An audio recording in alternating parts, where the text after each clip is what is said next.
vous invite à prendre dans les Bibles. On continue notre série sur l'évangile de Luc, sur le témoignage de Luc qui relate la vie, ce que Jésus a fait, ce que Jésus a dit.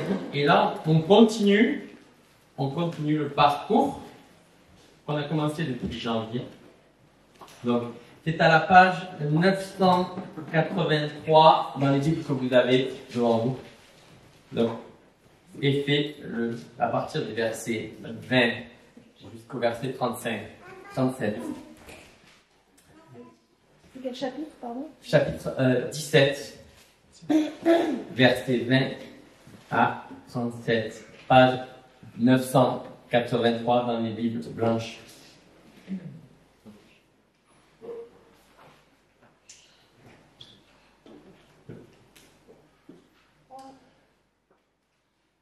Un jour, les pharisiens lui demandèrent quand arriverait le royaume de Dieu. Jésus leur répondit, le royaume de Dieu ne viendra pas de façon visible. On ne dira pas, venez, il est ici ou il est là, car notez-le bien, le royaume de Dieu est parmi vous. Puis il s'adressa à ses disciples, le temps viendra où vous désirerez ardemment être avec le Fils de l'homme, ne fût-ce qu'un seul jour, mais vous ne le pourrez pas. Alors on vous dira, il est ici, ou il est là, n'y allez pas. Ne vous y précipitez pas. L'éclair jaillit d'un point du ciel et l'illumine d'un bout à l'autre. Ainsi en sera-t-il du Fils de l'homme en son jour. Mais il faut d'abord qu'il endure beaucoup de souffrances et qu'il soit rejeté par les gens de notre temps. Le jour où le Fils de l'homme reviendra, les choses se passeront comme au temps de Noé. Les gens mangeaient, buvaient, se mariaient et étaient donnés en mariage jusqu'au jour où Noé entra dans le bateau. Alors vint le déluge qui les fait tous périr. C'est encore ce qui est arrivé du temps de Lot. Les gens mangeaient, buvaient, achetaient, vendaient, plantaient, bâtissaient. Mais le jour où Lot sortit de Sodome, une pluie de feu et de soufre tomba du ciel et les fit tous périr. Il en sera de même le jour où le Fils de l'homme apparaîtra. En ce jour-là, si quelqu'un est sur le toit, en terrasse de sa maison, qu'il n'en descende pas pour prendre les affaires qu'il aura laissées en bas, de même que celui qui se trouvera dans les champs ne retourne pas chez lui. Rappelez-vous ce qui est arrivé à la femme de Lot. Celui qui cherchera à préserver sa vie la perdra, mais celui qui la perdra la conservera. Cette nuit-là, je vous le dis, 2 personnes seront couchées dans un même lit. L'une sera emmenée, l'autre sera laissée. 2 femmes seront en train de tourner ensemble la pierre de meule. L'une sera emmenée et l'autre laissée. 2 hommes seront dans un champ, l'un sera emmené, l'autre laissé. Alors les disciples demandèrent, où cela se passera-t-il, Seigneur? Il leur répondit, là où sera le cadavre, là se rassembleront les vautours.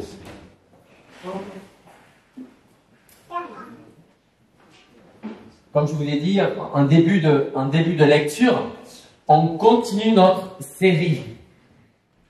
Si on n'était pas d'ailleurs dans cette série, peut-être qu'on aurait sauté le passage. Voilà quelques procès qui ont défrayé la chronique en 2024.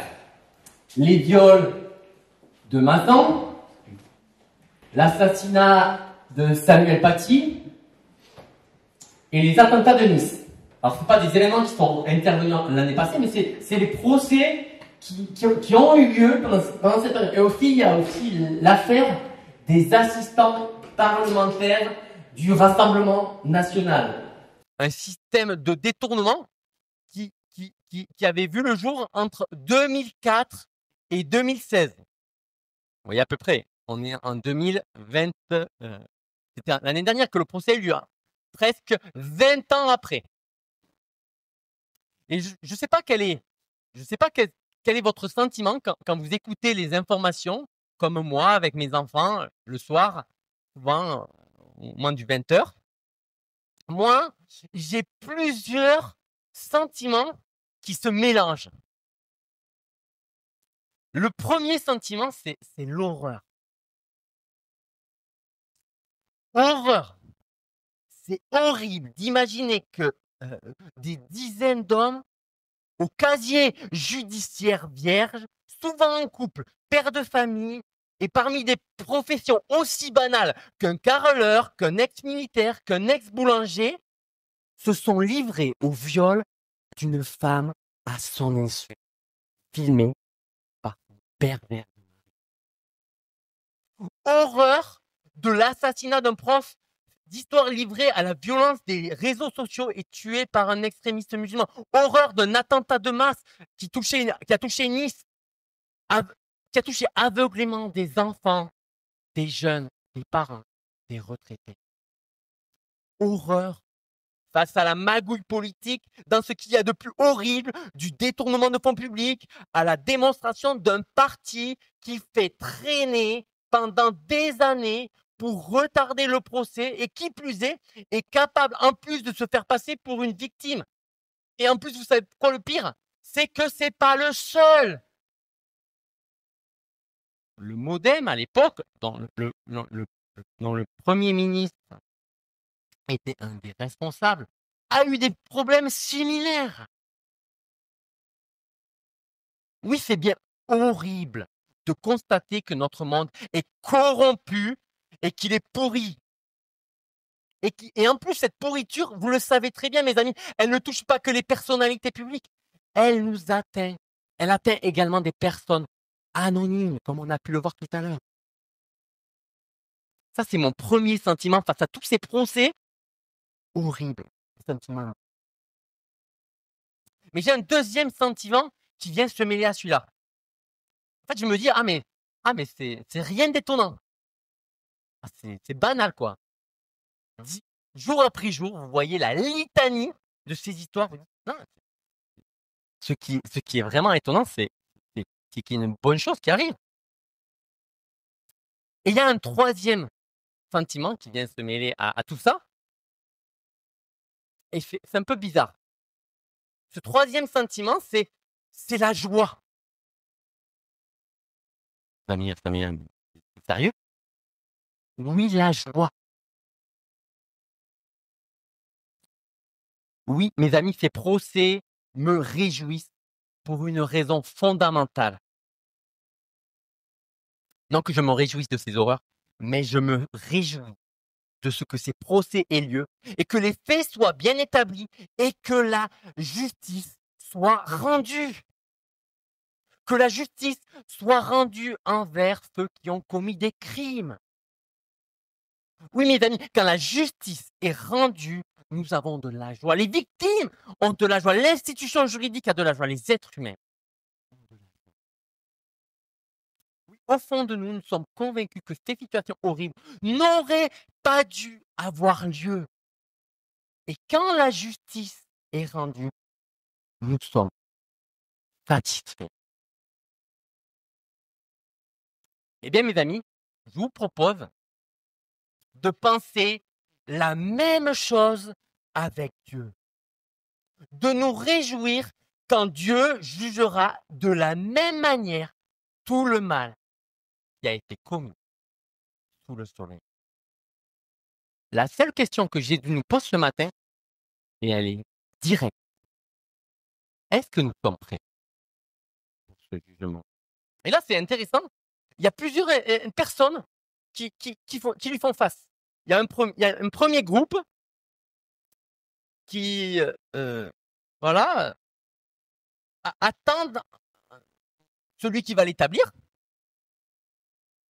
Il y a un autre groupe qui aimerait que ça soit déjà établi, que le jugement soit déjà établi. Et le troisième point, c'est de montrer comment on peut se préparer à ce jour. Alors regardez avec moi ceux qui attendent encore la venue de celui qui va établir la justice. Regardez, c'est encore une fois nos amis les pharisiens, verset 20 de notre texte. Une nouvelle fois, c'est nos amis les religieux de l'époque. D'ailleurs, pas n'importe lesquels, c'était des responsables. Et regardez leur questionnement. Quand arriverait le royaume de Dieu? Alors, vous savez, dans cette question, c'est en fait derrière, c'est quand est-ce que le roi va venir? Le royaume de Dieu, le règne de Dieu, c'est quand le roi est là. Alors eux, ils ont une certaine manière d'attendre, vous voyez? Heu, on ne dira pas: «Venez, il est là» ou «Il fait ci». On voit qu'ils ont une attente. Ils s'attendent à un couronnement, un roi selon des standards bien établis. Ils pensaient peut-être à des signes qui devaient, préparer ça, peut-être des signes surnaturels, qu'ils pourraient peut-être lire, même qu'ils pourraient quelque part anticiper. Mais voilà, le roi qui vient juger, regardez Jésus, ne vient pas comme ça en se faisant remarquer. Il n'est pas là, ici ou là. Il viendra pas comme vous l'attendez. Mais regardez verset 21, il est déjà au milieu de vous, parmi vous. En fait, Jésus leur dit à ceux qui attendent que le royaume vienne, heu, Jésus leur dit: «Il est déjà là. Le roi qui vient juger, il est juste devant vous, devant vos yeux. Si seulement vous pouviez croire».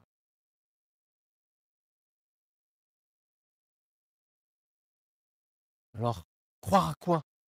Mais on a pu le voir, les semaines passées. On a vu Jésus la semaine dernière qui il a purifié un lépreux, il l'a guéri, il a suscité sa foi. Il a même donné à sa foi la possibilité d'avoir une relation personnelle avec Dieu.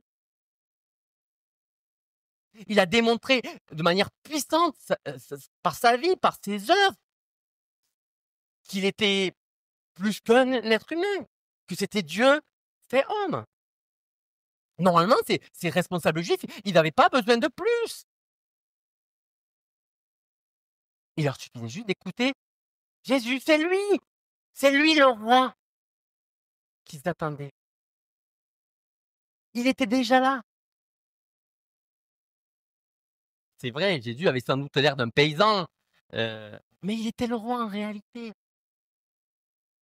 Le problème, c'est s'ils ne le reconnaissaient pas comme son roi, ils passaient à côté.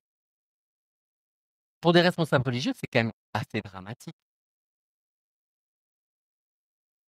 Voilà, mes amis, on peut pas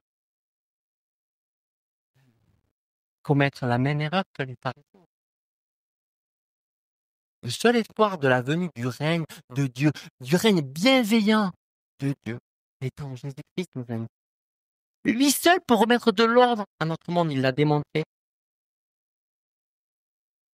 Si vous cherchez à rencontrer Dieu, c'est par Jésus que ça se passe.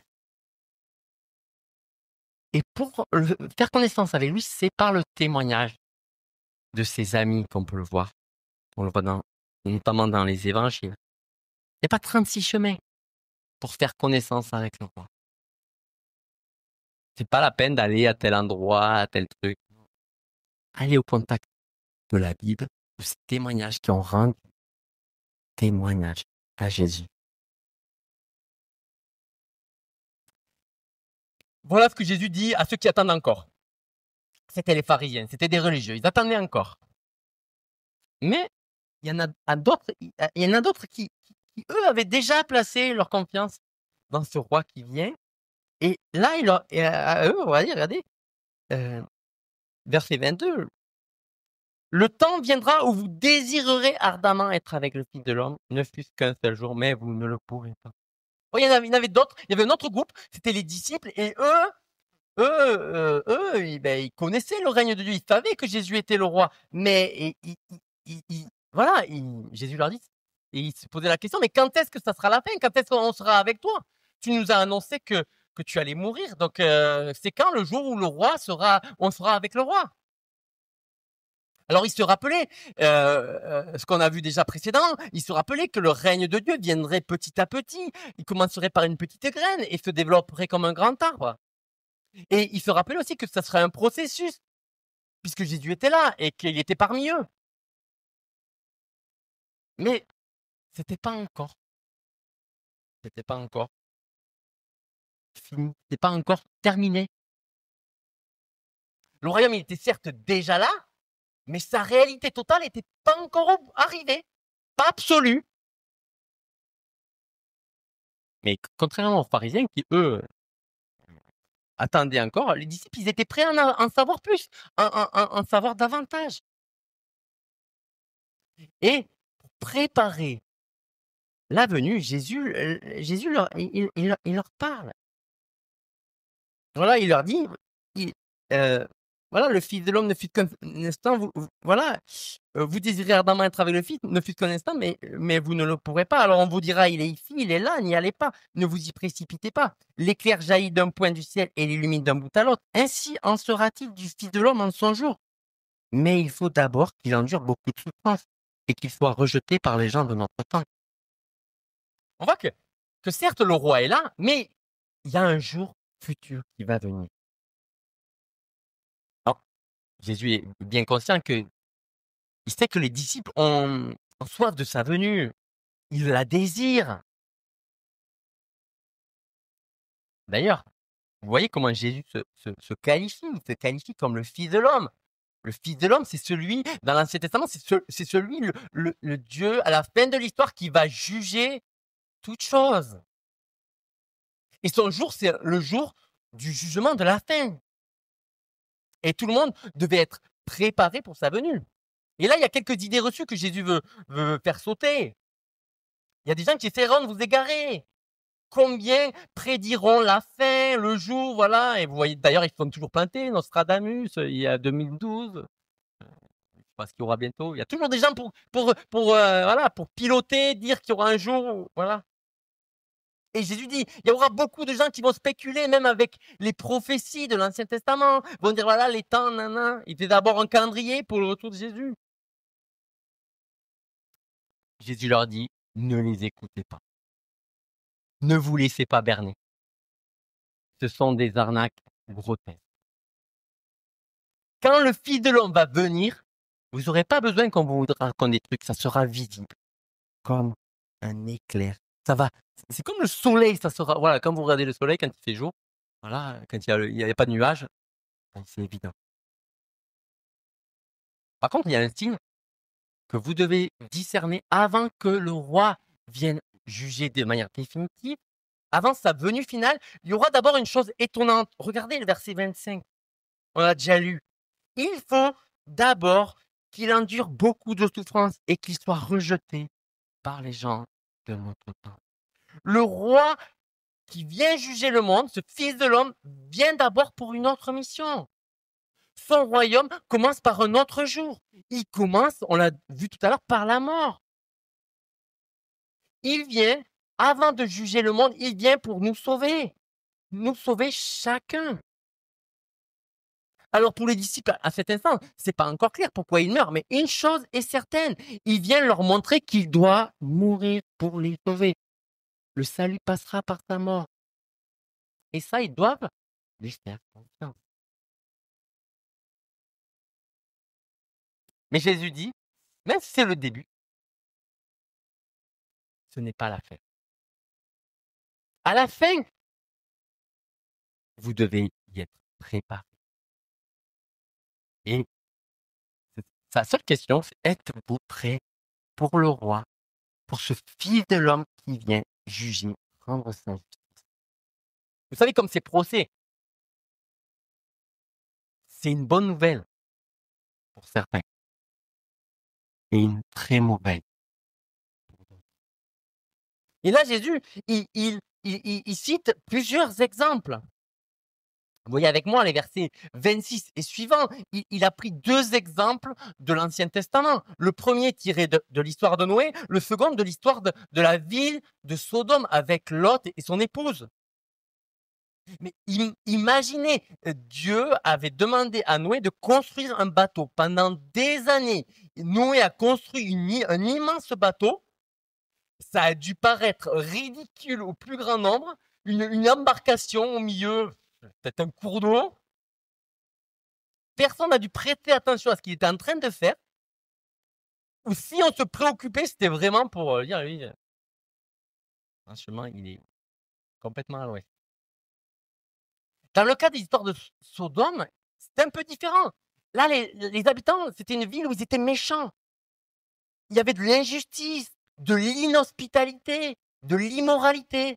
Il y a eu même à un moment donné la volonté d'un viol pour des personnes qui venaient dans la ville, en séjour de passage. Et il vivait avec cruauté, sans imaginer que Dieu puisse les punir.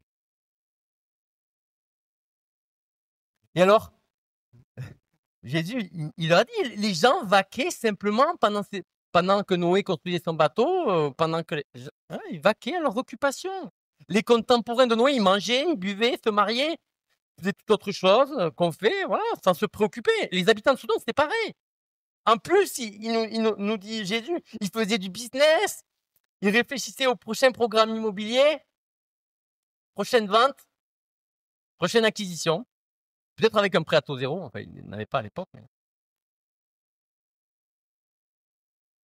Puis vient le jour où Noé entra dans son arche, accompagné des animaux. Ce fut le jour où il commença à pleuvoir.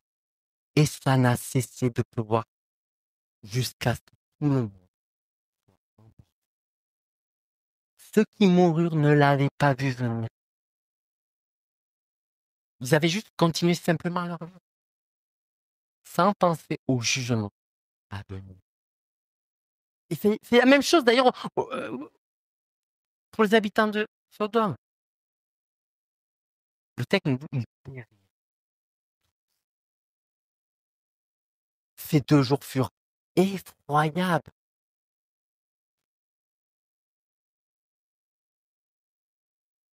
Et regardez que Jésus dit, verset 30.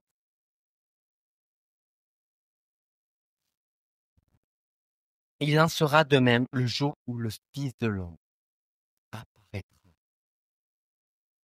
Les amis, le jugement du roi qui vient pour juger, ce Fils de l'homme va intervenir avec la même surprise qu'au jour du jugement de Noé et de Sodome. Il va frapper dans le quotidien. Ça peut paraître incroyable, mes amis, mais c'est souvent comme ça qu'on voit que les choses arrivent dans notre monde. Vous connaissez ce matin de septembre ordinaire où les gens, dans une grande ville d'Occident, vaquaient à leur occupation habituelle. Vous savez ce qui s'est passé ce matin de septembre? C'était il y a plus de 20 ans, déjà. Ça passe. Les terroristes musulmans venaient percuter les tours jumelles de World Trade Center.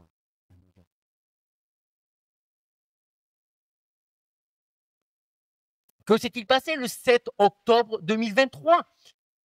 Des gens faisaient la fête dans des discothèques. Le Hamas a lancé une attaque coordonnée. Quelle que soit d'ailleurs la justification, pas ce jour-là, des gens ont été tués sans qu'il y ait le moins possible de survie. Mais c'est la même chose qui s'est passée la nuit du 28 au 29 octobre 2024. Je ne sais pas si vous vous rappelez. On passe tellement d'une actualité à une autre on passe à autre chose comme si c'était comme ça la vie, on passe à autre chose. Vous savez ce qui s'est passé le 28-29 à Valence, dans la nuit? Il a plu des pluies torrentielles, plus de 600 mm d'eau. Il y a des gens qui sont morts. Tout le monde a été surpris dramatiquement. Des jours incroyables qui ont surpris tout le monde. Jésus a dit, ça sera de la même manière pour le jour où le Fils de l'homme interviendra. Les hommes vaqueront à leur occupation, ils dîneront, promèneront leurs chiens, regarderont la télé, coucheront leurs enfants, s'aimeront, se battront, serviront, feront tout ce que les gens font, tellement absorbés par leur quotidien, ils seront surpris. Et c'est Jésus qui le dit. Lui qui est l'apôtre de l'amour, de la paix, de l'amour de l'ennemi. C'est pas Samuel, c'est Samuel à la limite. C'est Jésus qui le dit. Tellement préoccupé par tout ce qui se passe.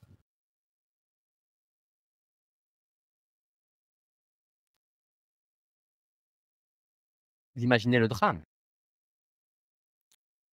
Au lieu de rire, comme les contemporains de Noé ont dû sans doute rire, ne faisons pas la même erreur. Écoutons l'avertissement du Seigneur et préparons pour son grand jour.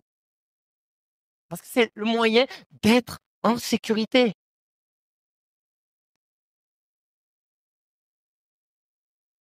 Et parce que beaucoup ne le sont pas.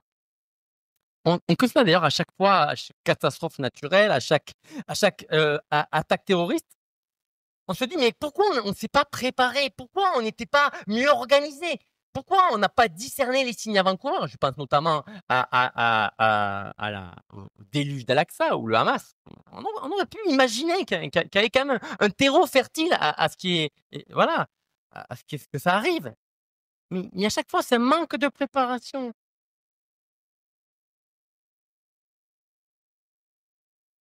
Comment peut-on se préparer pour ce jour? Regardez ce que dit Jésus, verset 31. En ce jour-là, si quelqu'un est sur le toit en terrasse de sa maison, qu'il n'en descende pas pour prendre les affaires qu'il aura laissées en bas. De même, que celui qui se trouve dans les champs ne retourne pas chez lui. Rappelez-vous ce qui est arrivé à la femme de Lot. Celui qui cherchera à préserver sa vie la perdra, mais celui qui la perdra la conservera. Voyez, lorsque le jugement viendra, personne n'aura le temps de rentrer en courant pour récupérer ses biens. Ça sera trop tard. La seule chose qu'il pourra sauver, c'est sa vie. Il n'y a pas d'autre. Voilà, là, on se concentre sur l'essentiel. On n'est plus. Et vous voyez, le verset, sans doute, l'un des plus courts, mais les plus tragiques. Quand je l'ai relu, ça m'a fait réfléchir. Rappelez-vous, souvenez-vous de la femme de Lot. Ça aurait pu être un homme d'ailleurs. Hein. Je ne sais pas si vous connaissez l'histoire. La femme de Lot et son mari, ils étaient allés dans une ville à Sodome. Bon, c'est vrai qu'elle était quand même une ville méchante, mais ils étaient quand même allés parce qu'ils avaient voulu y aller. Ils voulaient peut-être se rapprocher de cette ville. Il y avait quand même quelques intérêts. C'était quand même une ville que Dieu avait prévu de juger pour son mal. Pourtant, Dieu les prévient Lot et sa famille par l'intermédiaire d'Abraham et par l'intermédiaire d'ange aussi, il leur dit, il faut partir, cette ville va être jugée, détruite. Et alors, ils s'en vont précipitamment, vous pourrez relire le texte en Genèse 19, et au moment de partir, la femme de Lot, qui aurait pu être Lot lui-même, mais c'est sa femme là, elle a regardé en arrière et Dieu l'a transformée soudain en statue de sel. Pourquoi cette femme a été faite? D'ailleurs, c'est pas tellement à cause de l'endroit où elle regardait que c'est le problème, mais c'est plutôt à cause de ce qu'elle aimait. Quand la femme de Lot, elle a regardé en arrière vers les ruines incendiées de Sodome, elle songea avec nostalgie à tout ce que le monde avait à offrir.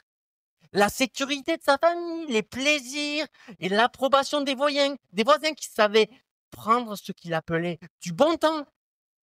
C'était là son attirance. Dieu lui avait montré la voie pour être sauvée. Elle était en bonne voie vers la sécurité. Dans son cœur restait attaché. Et elle est morte en chemin. Les amis, c'est grave. Jésus nous invite à nous souvenir de cet exemple. C'est sans doute l'une des histoires les plus tristes de la Bible.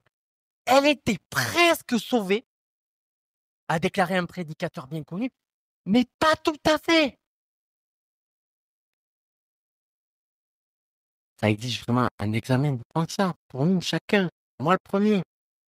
Comme il serait tragique de finir comme cette femme, presque sauvée, mais pas tout à fait.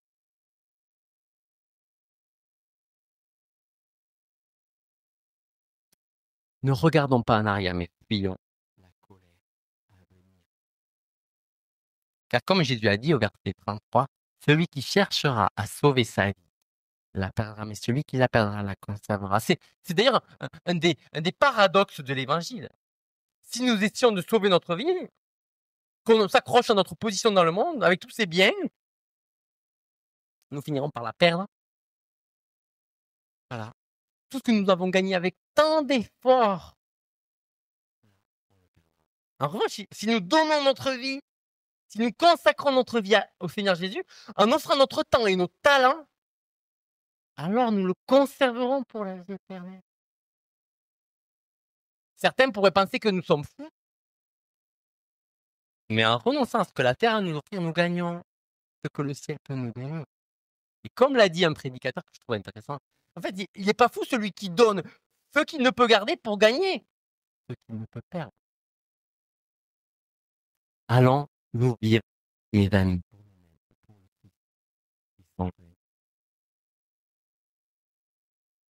Et en plus, vous voyez, comme si ça ne suffisait pas, Jésus, il continue. Regardez versets 34 et 37. Il séparera les hommes pour toujours. Certains seront sauvés tandis que d'autres seront perdus. Et Jésus, il voulait qu'on le sache. C'est ça le plus terrible. Il veut qu'on le sache. Verset 34. Cette nuit-là, je vous le dis, 2 personnes seront couchées dans un même lit. L'une sera emmenée, l'autre sera laissée. 2 femmes sont en train de tourner ensemble la pierre de meule. L'une sera emmenée et l'autre laissée. Et les hommes pareils. Vous avez vu? Jésus voulait que on le sache. L'humanité sera comme coupée, séparée en deux, entre ceux qui seront jugés et ceux qui seront sauvés. Ce grand divorce, vous voyez, il va briser même les liens des familles. Il va briser, il va partager le lien en deux. Il va partager les gens qui travaillent dans la même entreprise. Vous vous rendez compte? C'est chaud. Hein. En plus, Jésus nous dit que ça surviendra de manière soudaine et sans retour.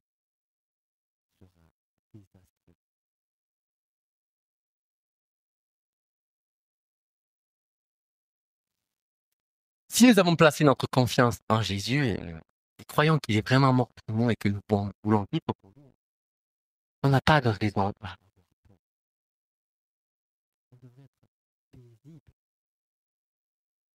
Mais par contre, quand on a compris, on ne peut plus vivre comme avant. On ne peut plus continuer comme la vie. Ben, on commence aussi à prier pour ceux qui ne le connaissent pas. On a le désir de leur partager, de leur éviter cette condition terrible, vraiment.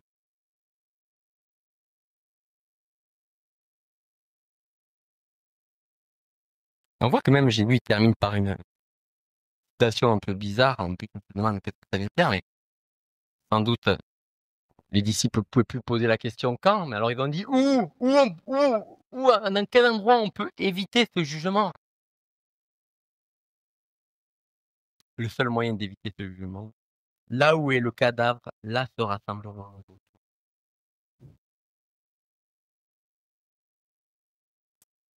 Compliqué pour même les commentateurs. Mais la question c'est, où je me positionne face à ce jugement?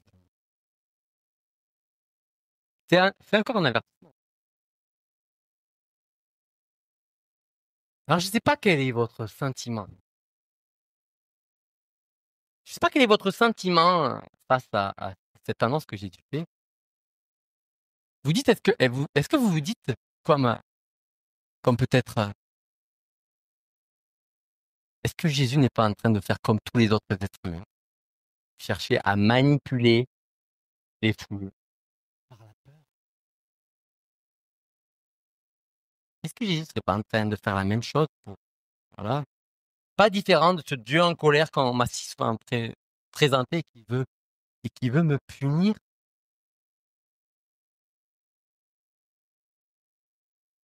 Pourtant, je sais pas, mais moi en tout cas, je suis pas fâché quand je vois sur le paquet de cigarettes, même si pas tous les matins, qui a marqué fumer tue. On se dit pas, je me dis pas, c'est de la manipulation. Je me dis juste, c'est un urgent avertissement pour tous ceux qui fument, qui risquent de mourir. Donc on leur rappelle. Et c'est désagréable. Mais c'est ça. Les, les avertissements de Jésus, justement ça, c'est la même chose. C'est pas pour nous manipuler, c'est pour nous avertir, nous prévenir qu'un jour, Dieu fera le procès du mal. Et moi, ça me rassure, comme on l'a vu tout à l'heure, qu'un jour, les gens qui ont commis du mal, qui n'a pas été sanctionné par notre monde, sera jugé par Dieu, que ce soit d'ailleurs moi ou les autres. Et d'ailleurs, vous savez, j'ai un de mes amis dans le cadre de mon activité d'expert comptable, que je continue à faire le lundi. Il s'appelle Jean-Christophe et je l'aime beaucoup. Et il sourit souvent de ma foi et il m'appelle souvent mon père, sachant que j'ai 15 ans d'écart, donc à chaque fois. Mais on se respecte et il m'aime beaucoup et moi je l'aime beaucoup aussi. Et un jour, vous savez ce qu'il a vécu? Il a vécu un coup de poignard immonde.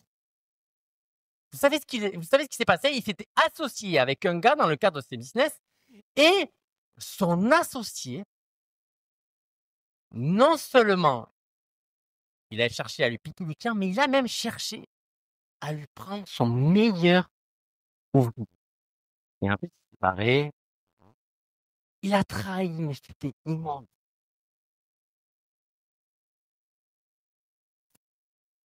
Et vous savez que je lui avais souvent partagé l'évangile, simplement, hein.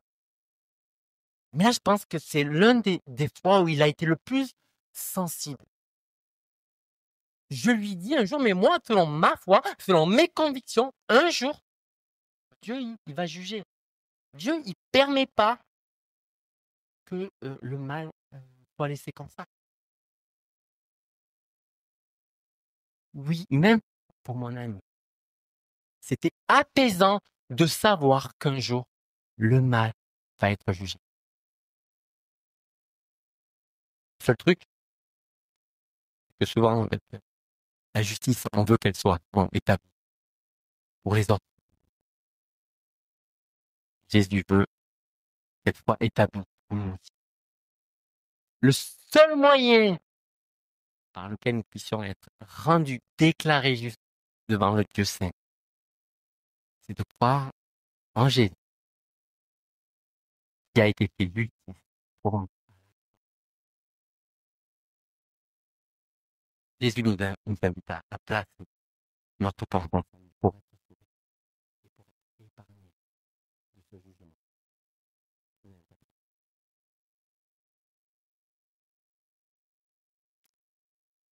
Ouais, Seigneur Jésus, c'est dur les avertissements. Mais comme nous en donnons à nos enfants, toi comme un bon père, qui a manifesté, comme on l'a chanté, un si grand temps, tu veux aussi nous avertir. À nous qui nous disons croyants, de ne pas être comme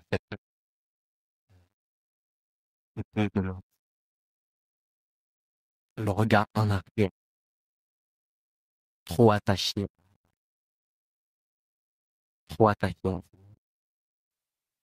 Seigneur Jésus, je te prie que tu me donnes de voir l'immense amour que tu as manifesté pour que justement nous puissions être épargnés, que nous puissions être avec toi.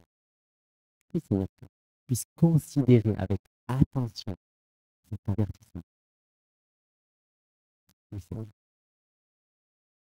prendre conscience qu'un jour tu vas juger avec toi. Aide-nous à prendre conscience